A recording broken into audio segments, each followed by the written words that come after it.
we are here at Podcast Movement. I'm here with B&H. Obviously, video podcasting and audio podcasting is what we're here for, but I think it's interesting to be able to show how all of this different technology can work together, even across brands, to show various cameras, interfaces, tripods, all of the things. Microphones, obviously, being my world. Yeah. So the thing that I'm showing here today is the RODECaster Video. It's a 6-camera, auto switching, live streaming, all-in-one I love it. podcasting The auto switch, yes. all of the things. So yeah, it runs essentially 95% of your post-production process happens in real time. So when you're done, you can walk away with a finished, edited, That's amazing. graphic-laden. For the most part, it is there. The benefit is it saves all the ISO files, so you can go back in to tweak anything that may have been missed if it didn't cut away quick enough to your liking. But yeah, and then we're just trying to show the ecosystem of how that works. So with our Rode mics and how they, these will wirelessly connect into that, so you can have wireless audio. So cut down on wires, obviously. But yeah, it's been a great show, and I think a lot of energy around what that can offer to the world of video podcasting.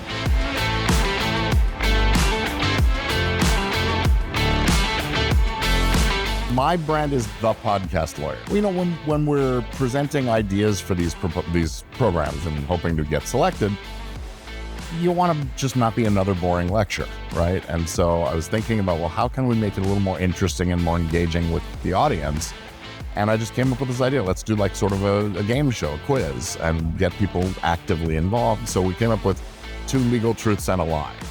And I thought it went really well. We really struggled to come up with some that were a challenge, just to, keep it more interesting. And people sort of have some ideas about most of these legal principles, but I think he had built a word always into something that I latched onto. And that there are no absolute.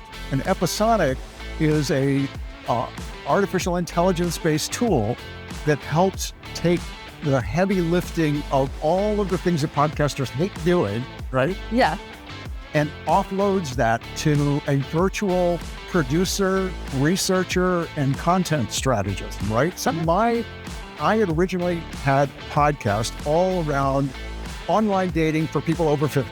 Right? That's amazing. Okay. And so I'd have these guests on, and they would come on and talk about topics that they were experts in, but I was not.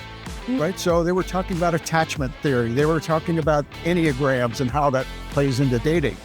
And so I would always have to go out and do the research to say, okay, well, what are they talking about when they say this and when they say that? Now I can just hand it off to my producer. Yeah. Gives me a brief.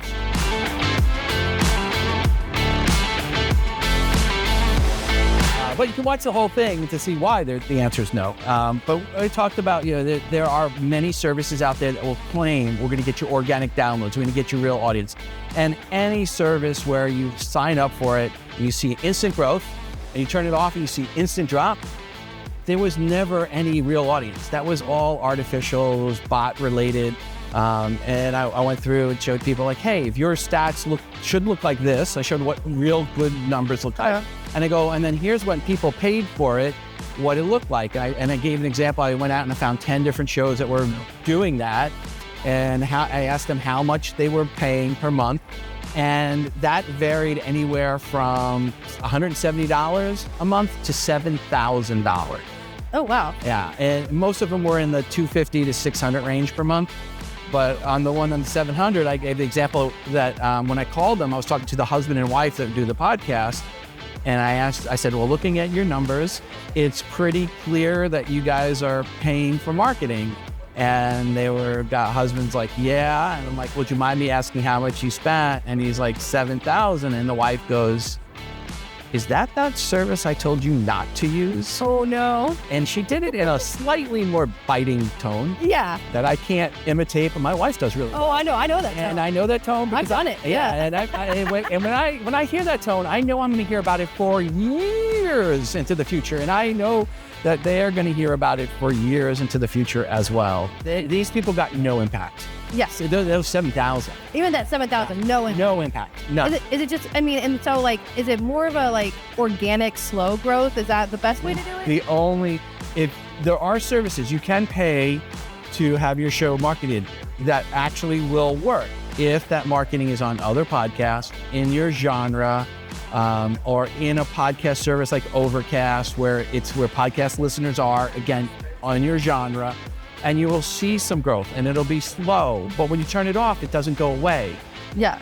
These are services where they went from 0 to 100 like that, right? Flip the switch. And in some cases where the one person turned it off, they were getting 20,000 downloads a day. They turned it off and it dropped to 58. Because that's actually where their audience was. That's the real audience. That was the real audience. So it's like you turn it off, and that's actually where you're at. That's where we're at. And that person I felt really bad for, because I reached out to them and they didn't even know that they've been paying for a year and a half.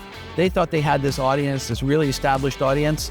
And when the guy realized the numbers were not good, he turned it off, and so he basically was like crying, like, oh my God, I thought I had this audience. I have to reevaluate everything. Why am I even doing this?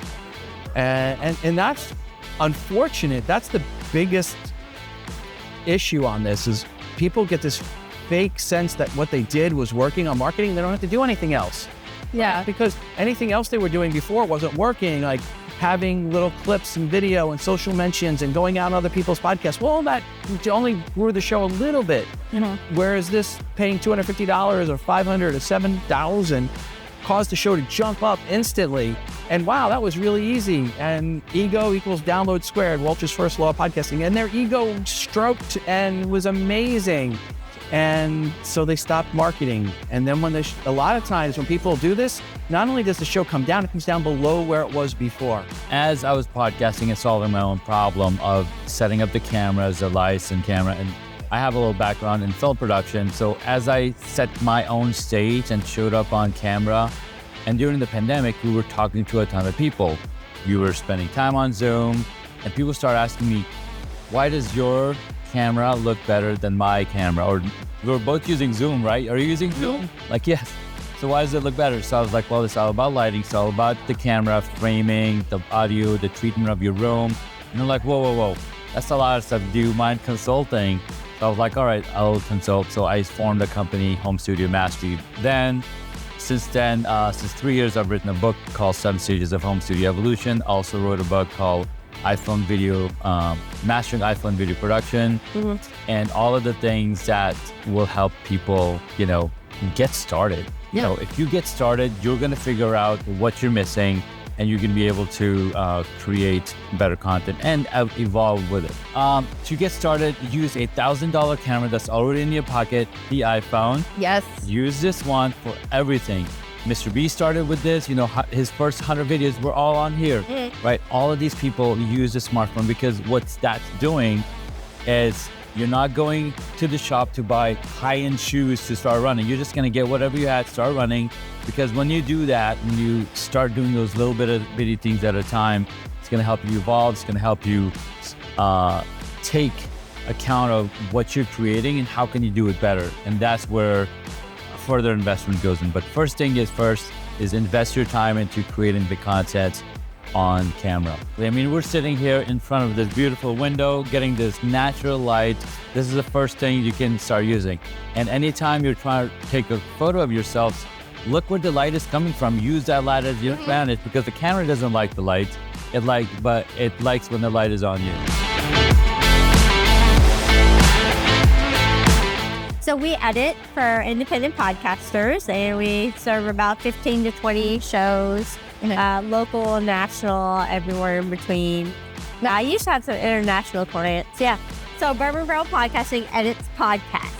So we cut the crap. We take out your curse words, your repetitions, your accidents, your pregnant pauses, and we clean it up sound-wise, do a little bit of sound treatment, sound enhancement, so you sound smarter and more professional than when you start. So I'm a podcast expert. I work primarily with marketing and kind of bridging that gap between what do you talk about and how do you market your podcast in a way that feels sustainable for impact-driven entrepreneurs, women, and multilingual. I mean, I started going in 2020, so it was the virtual one because COVID. And then it was funny because I was in Dallas, and so I heard about this. I just launched my business, and everybody was like, oh, there's this event. I'm like, but it's virtual. So I'm like, sure, okay. And then in 2021, I went to my first one in Tennessee. Okay. It's Nashville. And then I just loved the energy, the kind of like the collaboration, the vibes. And I was like, I'm going to come it's a little overwhelming in the beginning, but I am an advocate for coming to podcast conferences because that's like you're in the room, you learn so much, but you connect to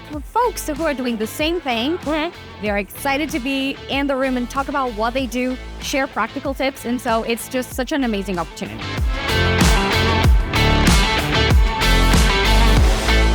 Hey, I'm here with the Podcast Academy. If you don't know what the Podcast Academy is, have you ever seen anybody go to the Emmys and they say, I would like to thank the Academy for this award. I never thought it was going to be me. So that's what we are for the podcast and all of the whole industry, right? So that's amazing. We host the Emmys. The Emmys are the version of Emmys for the podcast industry. And this is international. International. That's amazing. Yeah. Okay. For sure. Emmys just opened up for nominations in August, yes. And so they're going to be in February in Brooklyn, New York. Okay. And I mean, it's backed by Wondery, iHeart, I mean, UBC Universes. Yeah. And so what are they looking for? Like, what are the categories? So the categories, they opened up a few more this year. So there's more Spanish-speaking ones that are available now and more independent podcasts that can submit as well. The majority of the podcasts that do get submitted are usually backed by companies like Amazon or NBC or Paramount, those types of things, because it's usually the ones. So the best comedy podcast all around is probably going to be a Conan or something like that, right? So that's what it usually is. But more independents are being able to submit their podcasts to be considered for that. And so there's several rows of judges to make it there. Okay. Do they have like the different, like, you have like small, like the small audience, big audience, or does it like? It's all together. It's all together. Okay. It's all together. Yeah. Right.